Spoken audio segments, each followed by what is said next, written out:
안녕하세요. 오늘의 사연 지금 바로 시작해 볼게요. 술 때문에 어디 가서 말도 못할 큰일을 겪었던 추억이 생각나서 저도 한번 저의 이야기를 해보려고 합니다. 자랑할 만한 일은 아니기에 누구에게도 말한 적은 없는데 익명이 보장되는 이곳이라면 마음 놓고 이야기를 해도 걱정이 없겠네요. 벌써 몇 년 된 이야기이고 자세한 부분은 기억도 가물가물해서 잘 나지를 않습니다. 당시 만나던 여자친구와 있던 일화인데 그 여자친구에게는 여전히 비밀로 간직한 이야기이긴 하지만 지금은 알고 있지도 않을까 그런 생각이 드네요. 술 취하면 개가 된다는 말이 딱 저를 위한 말이라고 생각했습니다. 그때는 술 잘 마시는 게 자랑거리고 멋진 거라 생각했던 철없던 시절이었기 때문에 보통 한 번 술을 마시기 시작하면 다음 날에 필름이 안 끊기면 술을 좀 덜 마셨구나 생각할 정도로 틈만 나면 술 마시고 취하는 게 일상이던 시절이었지요. 아무튼 그 당시에는 지금 다니는 회사가 아니고 경력 쌓겠다고 들어간 회사에서 일을 할 때였는데 교통이 워낙 불편하던 곳이라서 회사랑 가까운 곳에 자취방을 구해서 지내고 있었습니다. 근처에 공장도 많고 땅값도 싼 지역이라 중소기업도 많이 위치한 지역이었습니다. 그리고 가까이에 대학교가 딱 한 개 있었는데 어떻게 근처에서 술 먹다가 알게 된 여자하고 이렇게 저렇게 잘 풀려서 연애하는 사이가 되었습니다. 여자친구는 그 학교에서 공부를 하던 대학생이었고요. 여자친구는 당시에 대학교 기숙사에서 지내고 있었는데 하루는 저희 집에서 신세를 져도 되느냐 묻더라고요. 안 된다고 할 이유가 없었지요. 잠은 한숨도 안 재울 거라고 준비 단단히 하고 오라고 너스레를 떨고 있는데 그것 때문에 저희 집에서 자는 게 아니라 저한테 부탁이 있다고 하는 겁니다. 본가에서 자기 이모가 놀러 오는데 자기가 기숙사다 보니 이모가 자고 갈 곳이 없다고 저희 집에서 신세 좀 져도 되겠냐고 하더군요.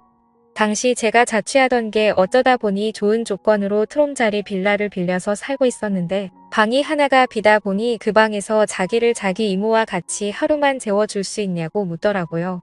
김이 새기는 했는데 그날만 날도 아니고 이렇게 여자친구 한 번 집에만 들여서 재워주면 저한테도 앞으로 나쁠 게 없고 자연스럽게 우리 집에서 자고 가라는 말을 할 수 있겠다 싶어서 그러라고 했습니다. 이모라고 해서 저는 엄마발 되는 사람이 올 줄 알았는데 이모가 무슨 언니라고 해도 무방할 정도로 젊은 사람이라 놀랐습니다. 지방에서 나레이터 일을 하고 있다고 하는데 할아버지가 재혼을 하면서 늦둥이로 가진 이모라서 나이 차이가 자기랑 얼마 나지 않는다고 하더군요. 거기에 할아버지 부탁으로 어머니가 이모를 아기 때부터 돌봐주면서 자기랑은 자매나 마찬가지로 지냈다고 하더라고요. 나레이터 일을 해서 그런지 미모도 미모인데 춤을 춰서 그런가 군더더기 없는 모습이 인상 깊었습니다. 여자친구한테 지나가는 말로 너네 이모가 너보다 더 이쁘다라고 농담 한마디 건넸는데 여자친구가 질투를 한 건지 제 등짝을 세게 때리더라고요. 아무튼 여자친구도 미모가 어디 빠지는 사람은 아니었는데 모델급 정도 되는 여자 2명을 끼고 돌아다니니 주변 남자들이 저를 부러워하듯 쳐다볼 정도였습니다.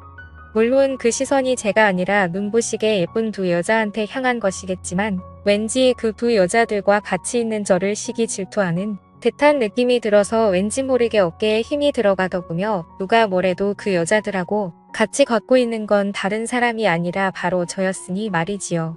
아무튼 같이 근처에 있는 호프 집으로 가서 간단하게 술을 한잔 했습니다.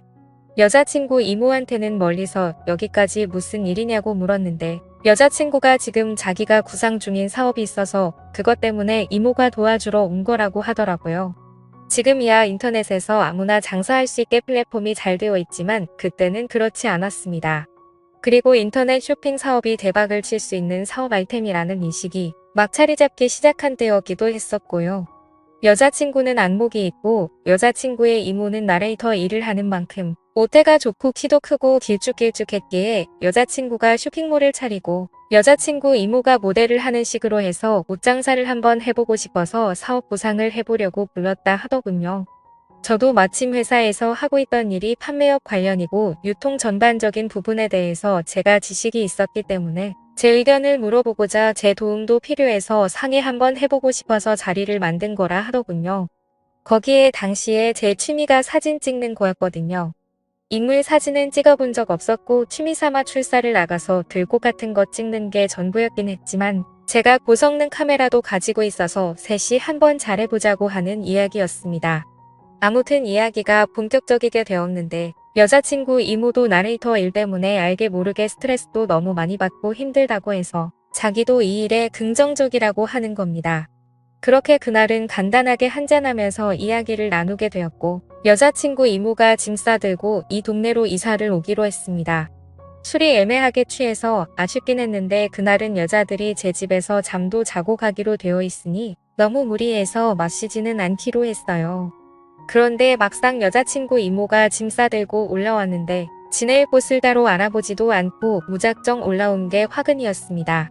여자친구도 이모가 아무런 준비도 없이 올 것이라고 생각을 못했는지 어떻게 해야 하나 고민하더라고요. 하지만 결국 어떻게 되었겠습니까? 제 생각엔 애초에 여자친구 이모도 그렇게 할 생각으로 아무것도 알아보지도 않고 올라온 거라는 생각이 들었습니다. 저희 집에서 지낼 작정을 하고 온 거죠. 여자친구는 기숙사 생활을 하고 있었지만 아무리 자매처럼 자라온 이모라고 해도 남자친구 집에 이모를 살게 하는 건 아니라고 생각했는지 기숙사 짐 빼고 와서 저희 집에 같이 살림을 차렸습니다. 여자친구는 거실로 쓰는 곳 구석에서 지내기로 하고 저는 큰 방, 여자친구 이모는 작은 방에서 이렇게 세 사람이서 같이 지내게 되었지요. 저는 회사 일이 있었기 때문에 많이 도와주지는 못했지만 두 사람이서 아주 열심히 하는 것처럼 보이더군요. 원래 혼자 지낼 때는 집에서 반주도 자주 했는데 같이 살게 되면서 술을 못 마시게 되니 그게 참 불편했습니다.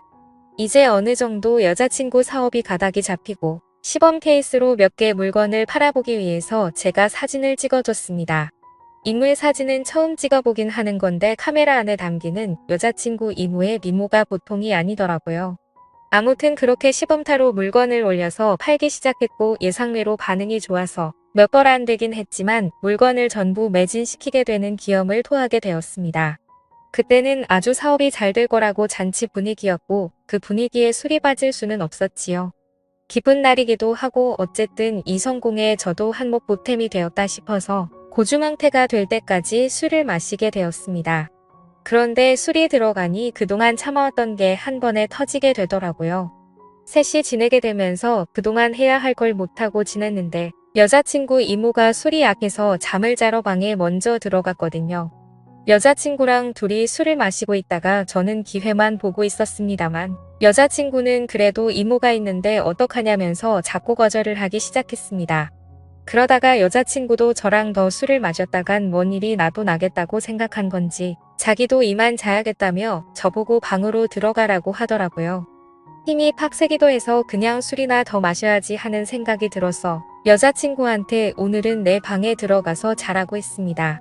그리고 혼자서 술을 더 마셨어요. 평소보다 긴장을 하고 마셔서 그런가 술이 잘 취하지가 않았는데 혼자 마시기 시작하니 순식간에 어지러워지기 시작하고 취기가 빨리 올라오더군요. 여자친구 이모랑 셋이 같이 살게 된 게 제 계획도 아니었는데 그것 때문에 아무것도 못하게 되었다니 속상하기도 하고 매몰차게 거절한 여자친구가 괘씸하기도 한데다가 술 기운도 오르기 시작하니 서운한 마음도 들더라고요. 그래서 이모고 뭐고 내 집에서 내 맘대로 해야겠다 생각해서 여자친구가 자고 있는 방으로 들어갔습니다. 여자친구는 저를 거절하는 듯 하더니 결국 저희는 숨을 죽인 채 밤을 지새웠죠. 그리고 그대로 잠든 것 같은데 아침에 머리가 깨질 것 같은 숙취에 일어나서 보니 제 옆에는 여자친구가 아니라 여자친구 이모가 있더군요. 이게 무슨 상황인가 싶었습니다. 제가 술에 취해서 꿈을 꾸고 있는 건가 싶기도 하고 가만 기억을 되짚어보니 여자친구 이모가 자러 간다고 방에 들어갔을 때 제 방으로 들어간 건가 싶은 기억도 나더라고요. 그리고 저는 당연히 여자친구가 제 방에서 자고 있을 거라고 생각을 하고 그 방으로 들어갔던 거고요. 저는 살금살금 아무 일도 없었다는 듯이 방에서 나와 거실에 있는 여자친구 이불 위로 몸을 숨겼습니다. 정말 술이 일찍 깨서 잠에서 일찍 깨어난 게 천만다행인 듯 싶더라고요. 여자친구 이모도 술에 골아 떨어져 있던 상황이었으니 속으로는 제발 기억을 못하고 있기를 기도하고 있었습니다. 첫 끝발이 개끝발이라고 잘 될 것 같았던 쇼핑몰 사업은 처음 매진을 기록했던 기점으로 그 뒤로부터는 거짓말같이 한 개도 팔리지 않게 되었고 여자친구 이모도 나레이터 일을 할 때보다 돈을 못 벌고 있으니 흥미가 떨어졌는지 고향으로 돌아가겠다고 짐을 싸고는 돌아갔습니다. 그 뒤로 여자친구랑은 몇 달 더 만나다가 헤어졌는데 문득 그런 생각이 들더라고요. 여자친구 이모가 과연 흥미가 떨어져서 돌아간 건지 아니면 그날의 일을 기억하고 있었고 여자친구한테 미안한 마음에 그냥 일을 접고 돌아가게 된 건지 말입니다. 진실은 그날의 일을 겪은 여자친구 이모만이 알고 있겠지요. 헤어진 뒤로는 당연히 소식도 들리지 않고 저도 회사를 옮기게 되면서 그 지역을 떠나오게 되었으니 살아는 있는지도 모르는 상황입니다. 그래도 가끔씩 그날의 일을 추억하면 정말 다른 것과 바꿀 수 없는 좋았던 젊음의 한 페이지였던 것 같네요.